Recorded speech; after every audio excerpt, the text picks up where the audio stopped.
Welcome to the picturesque village of despair, where the local hobby is sending heroes to fight the Demon King and then waiting for a return flight that's permanently canceled. Our protagonist is rocking a 1,000-yard stare that says he's seen way too many game over screens, especially since the narrator is busy reminding us that exactly 0% of these brave souls ever make it back for dinner. But hold the phone. The giant text says the heroes are actually back, so I guess we're finally breaking the eternal dirt nap streak today. Meet the dream team. We've got I Need a Nap hero, a knight who's 90% bucket, and our tiny mage with a hat that probably has its own zip code. This is the story of their long walk back, the ultimate post-game victory lap, where the real final boss is just finding a house that hasn't been looted yet. Look at that little wizard's face. She's already mentally filed her retirement papers and is just praying her neck doesn't snap under the weight of that massive headwear. Flashback alert.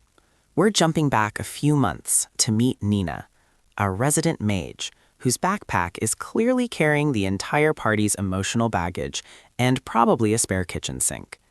She's reminiscing about the days when the Demon King's castle was just a distant property listing, and the squad was a cozy group of 4, back when optimism wasn't yet a rare loot drop. Just look at that blushing, hopeful face. She clearly hasn't realized yet that her legendary quest is basically just a very long, very dangerous walking simulator. We're officially on the road back to Coca Village, and Nina is vibrating with the frantic energy of someone who's spent way too long sleeping on literal dirt. While the hero plays the ultimate buzzkill by reminding her that demons don't respect out-of-office notifications, Nina is already mentally drowning in a hot bath and a mountain of ham. Talk about priorities. Look at that face. She's literally twitching with excitement, while the narrator tries to convince us these heroes of the West are prestigious legends and not just a bunch of exhausted tourists. Now, Nina is leading the pack. And the hero is fully leaning into his grumpy dad era by telling her to watch her step like she's a toddler in a minefield. The knight and priestess are laying on the backhanded compliments, basically saying, "We totally trust you, Nina, even though you're a disaster waiting to happen and will definitely need a doctor in 5 minutes." Our girl is so high on being the party's designated pack mule/witch that she's blushing through the insults. Probably because she's too busy balancing that skyscraper of a hat to realize they're roasting her. Nina's face is currently doing a world-class impression of a melting marshmallow, but she's still swearing she's never felt better, while her brain cells clearly fight for third place. Cut to a classic Michael Bay explosion that probably wiped out their travel budget, and suddenly Nina is playing the noble savior, reaching out to the hero like she isn't one trip and fall away from a coma. The narrator tells us she literally doesn't know the meaning of the word fatigue, which is just a polite way of saying her stubbornness is officially bordering on a medical emergency. Cue the classic campfire heart-to-heart, because nothing screams final boss tomorrow like a sentimental recap of all your near-death experiences. The hero is officially in his feelings, thanking the squad for sticking around, while he reminisces about picking up Nina and the 3 of them leaving Coca Village behind. Look at those blushing faces. They're clearly romanticizing the journey, conveniently forgetting that most of those happy moments involved dodging fireballs and wondering if the knight's armor doubles as a portable toilet. The hero pulls out the ultimate "we're not there yet" card, basically telling the squad that the Demon King was just the tutorial, and the real final boss is actually reaching their front door without dying.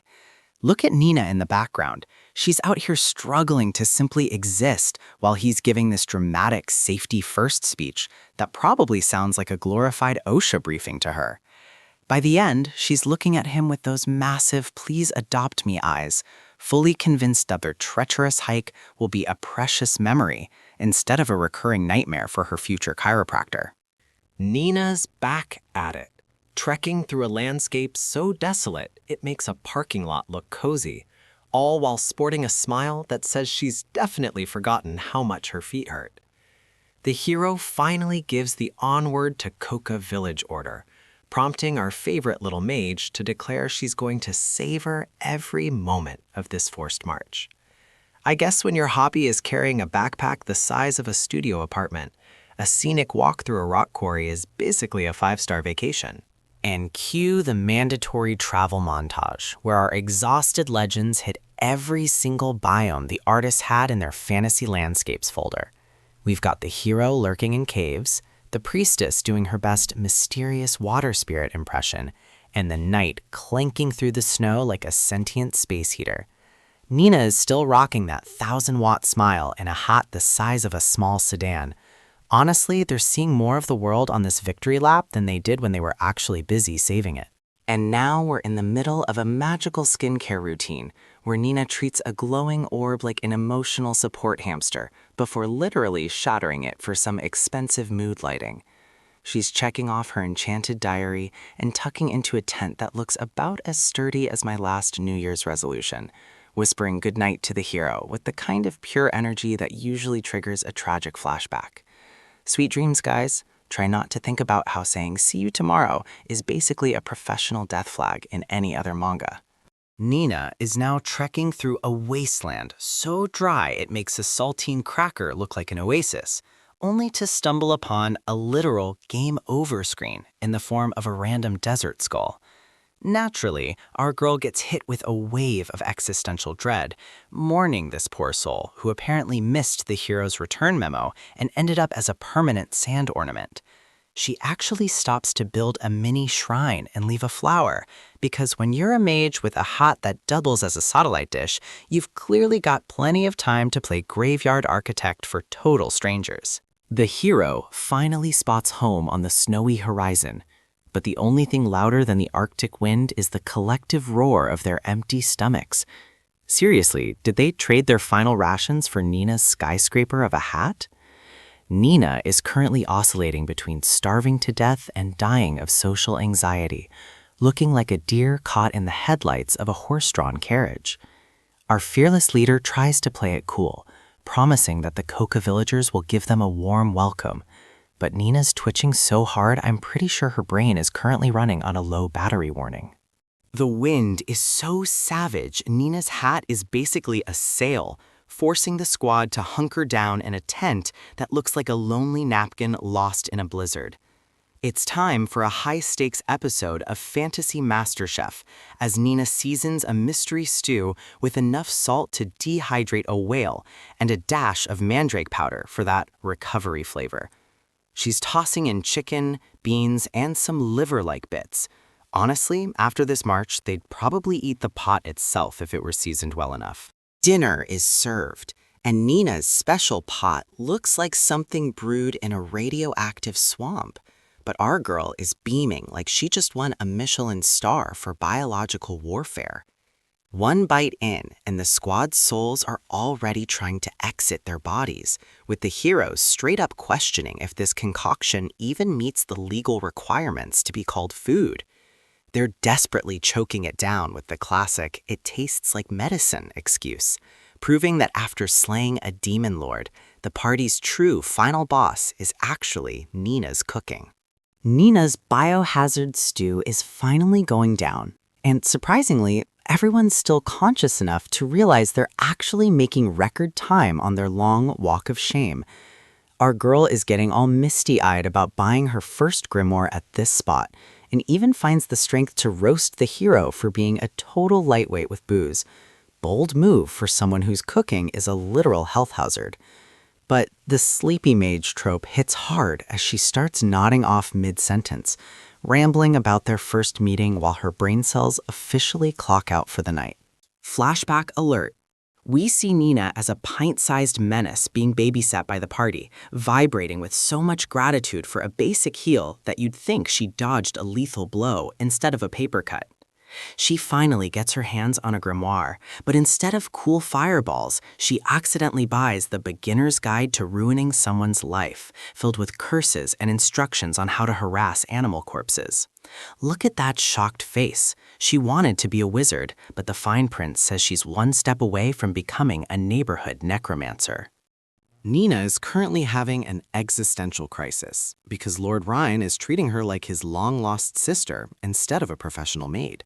Talk about being friend-zoned by a sibling substitute.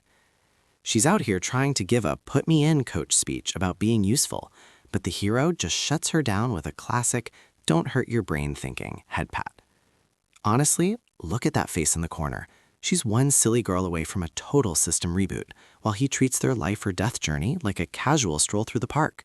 Nina's back to daydreaming about her hometown, probably picturing a world where her bed isn't made of gravel and her family actually remembers what she looks like. But her trip down memory lane gets a rude awakening when Ryan points out she's currently rocking this signature scent of 4 days without a shower. He busts out some fancy perfume like he's prepping for a gala instead of a dirt path, and Nina's actually getting jealous of a bottle of liquid. Honestly, look at her face. She's trying to maintain her dignity while Ryan treats this grueling trek like a Sephora sampling session. Flashback time. We find out Nina was basically a fantasy world stray until Ryan lured her into the party with a loaf of bread, the ultimate don't talk to strangers fail.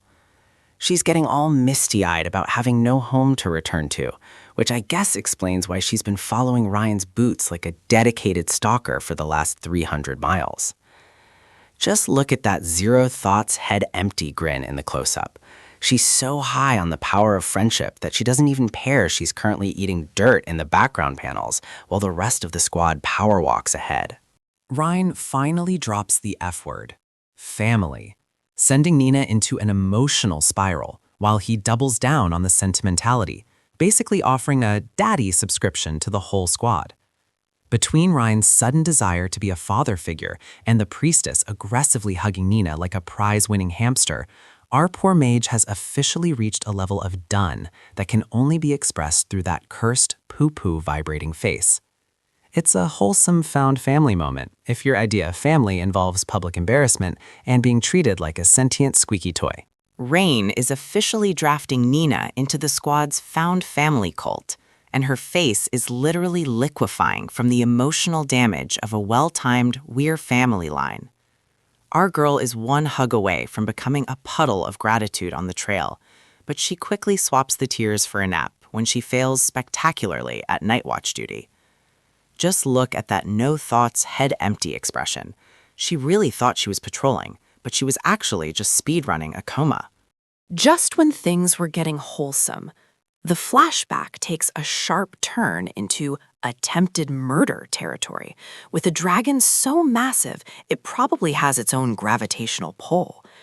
Nina's mid-sentence before realizing she's basically a snack-sized appetizer with a hat, leading to the most honest reaction in manga history, screaming, "It's a dragon!" and hauling absolute tail. I guess the secret to her limitless energy is just the pure, unadulterated terror of being turned into a giant lizard's midnight snack. Nina finally connects the dots and realizes that scrumptious campfire omelet was actually a batch of dragon babies. Congrats, you just ate the plot hook.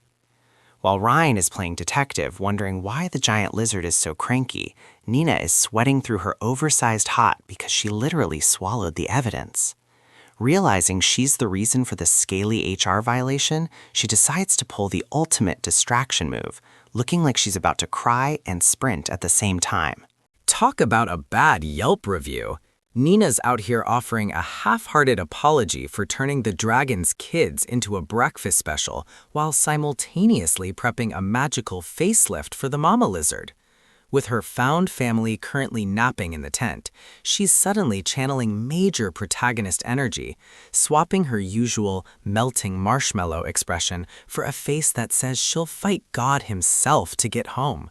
Seriously, look at those eyes.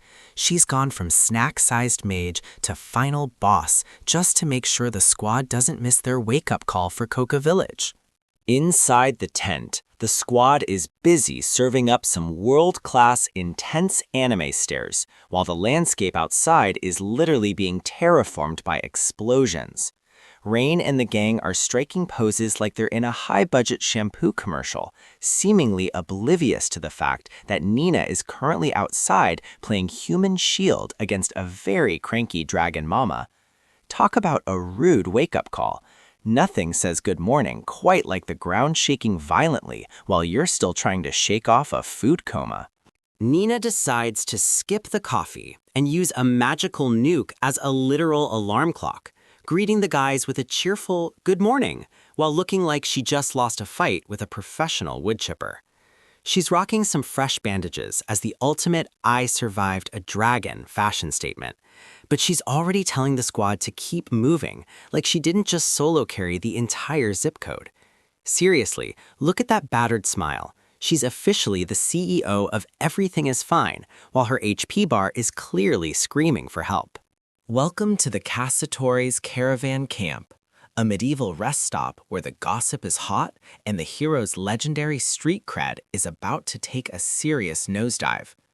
A wild brother appears, tackling Ryan with enough frantic energy to power a small village, effectively turning our world-saving epic into a messy, sweat-drenched family reunion.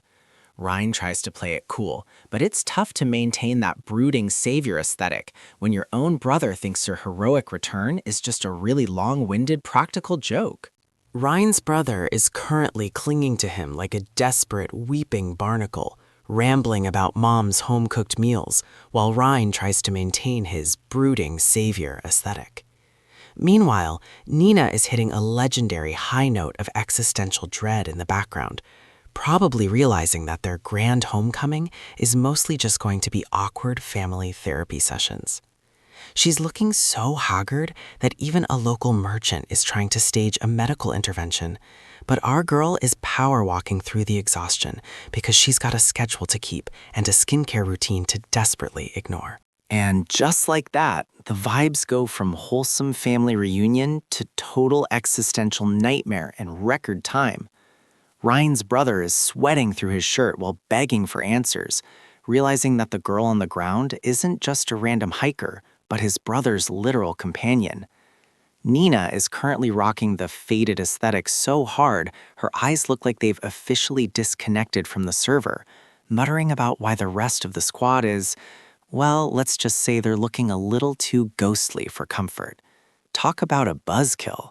One minute you're dreaming of home-cooked ham, and the next you're the centerpiece of a tragic plot reveal. And just like that, the rainy homecoming vibes go from depressing to literal crime scene as Nina finally asks the million-dollar question: why is everyone currently doing a very convincing impression of a floor mat? Rain is out here playing detective over the local permanent sleepers, while Nina's face says she's officially hitting the 404 reality not found button. Talk about a buzzkill. You survive a dragon, only to find out your grand return has been downgraded to a soggy murder mystery. Nina is finally hitting the reality check button, and her brain is currently pulling a blue screen of death as she realizes her traveling companions might be permanent residents of Ghost Town. Those glowing shards aren't just for atmosphere. They're the literal pieces of her sanity shattering as the "we're all home" illusion gets a violent uninstall. One minute, she's rocking a 1,000-yard stare, and the next, she's face down in the mud, proving that even a skyscraper-sized hat can't cushion the blow of a massive, tragic plot twist. Well, the cat, or rather the decomposing corpses, are finally out of the bag. Reen is dropping some major buzzkill lore, explaining that Nina has been using black magic to keep the party from rotting away like forgotten leftovers in the back of a fridge. Just look at her devastated face. She's officially graduated from party mascot to traumatized necromancer, while the hero explains that her special spell was actually just high-stakes weekend at Bernie's magic. And just like that, the denial stage of grief has officially been evicted, leaving Nina to face the grim reality that her squad is less Heroes of the West and more Museum of Natural History exhibits. Despite the rainy day gloom and the total lack of a pulse from her friends, our girl is sticking to the script, declaring that as Nina the Sorceress, she's finishing this doomed road trip. Look at that determined, teary-eyed stare. She's officially committed to being the world's most overworked necromantic tour guide, dead set on dragging these glorified mannequins all the way back to their homeland. Ryan is finally admitting his unforgivable crime of magical taxidermy, while the local background characters are having a collective stroke over the literal walking corpses standing in the rain.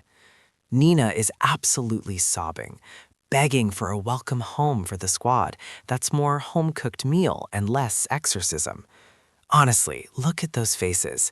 It's the ultimate bring your dead friends to work day, and the local HR department is definitely not prepared. The local fan club isn't exactly handing out welcome home banners now that they've realized Nina's squad is basically a high-effort taxidermy project. She's currently winning the gold medal for self-gaslighting, whispering to her silent squad that she's totally fine, while the villagers look on with the same horror you'd have for a kid bringing a dead raccoon to show and tell. She's doubling down on the doing the right thing logic, even though her boots, and her grip on reality, are officially hanging by a very thin, very magical thread. Flashback alert, and things just went from tragic to extremely illegal, as we see Nina cradling the hero, who's currently doing a very convincing impression of a human pincushion. While the rest of the squad is scattered in the background like discarded action figures, she decides that if she wasn't strong enough to save them, she'll just be weak enough to commit a magical felony. Look at that shaky hand reaching for the forbidden book. It's the exact moment she chose to turn her friends into the world's most depressing puppet show, just to keep her happy homecoming dream alive. Nina is currently hitting a high note of psychological trauma that would make a therapist retire on the spot, screaming into the void because her magical CPR has officially been outed as a glorified puppet show. Look at the hero in that flashback. He's rocking more arrows than a target at an archery range, yet Nina decided that instead of a funeral, she'd just start a high-stakes game of pretend with their corpses. She's basically admitted that she's been having a one-way conversation with her own delusions this entire trip, proving that the only thing more broken than her friends' bodies is her own grip on reality. And so, the world's most depressing parade continues, with Nina dragging her deadly quiet squad past a village sign that definitely didn't expect a visit from the walking deceased. Look at those smiles. It's amazing what a little forbidden black magic and sheer delusion can do for a group's complexion. Our girl is out here declaring their journey isn't over yet, which is a real bold lifestyle choice when your entire party is technically just a high-maintenance collection of taxidermy. Finally, Nina drags her weary, bandaged self and that skyscraper of a hut into Coca Village, looking like she's about to trade her remaining sanity for a 5-minute nap. She's hitting us with the classic teary-eyed, "we made it" smile, fully committed to the delusion as she leads her silent, taxidermied squad toward a warm welcome that's going to be a total PR nightmare the moment someone checks for a pulse. Look at those villagers lining the street. They're probably wondering if the grand return of their legendary heroes always included this much crying and so many people who haven't blinked since the last solstice. And we've finally reached the grand finale. Coca Village is rolling out the literal welcome home bows for their local legends. Nina is crying enough to end a drought, bowing back while her squad stands there with the stiff charisma of a high-end furniture showroom. It's a picture-perfect homecoming with the obligatory holy sunbeams trope, provided no one tries to shake hands or asks why the guests of honor are currently less talkative than a bag of rocks. Check out these heroic close-ups, where the knight looks stiffer than a lawn ornament, while the priestess and our hero are fully committing to the perpetual nap aesthetic. Nina is leading this literal taxidermy parade past background NPCs who look like the artist just gave up and drew a bunch of sentient thumbprints. Honestly, how are these faceless villagers not smelling the absolute disaster and the literal rot strolling right past them? Look at Nina, rocking the ultimate 1,000-yard stare while her brain cells scramble to find the right words to explain why her legendary squad is currently doing their best impression of garden gnomes. She's trying to introduce herself to the villagers, but between the sobbing and the crushing weight of that skyscraper-sized hat, she's basically a walking 404 error. The locals are giving her the classic, "Did we hire a hero or a traumatized toddler" look, while her silent, taxidermied party members continue to provide exactly zero emotional support in the background.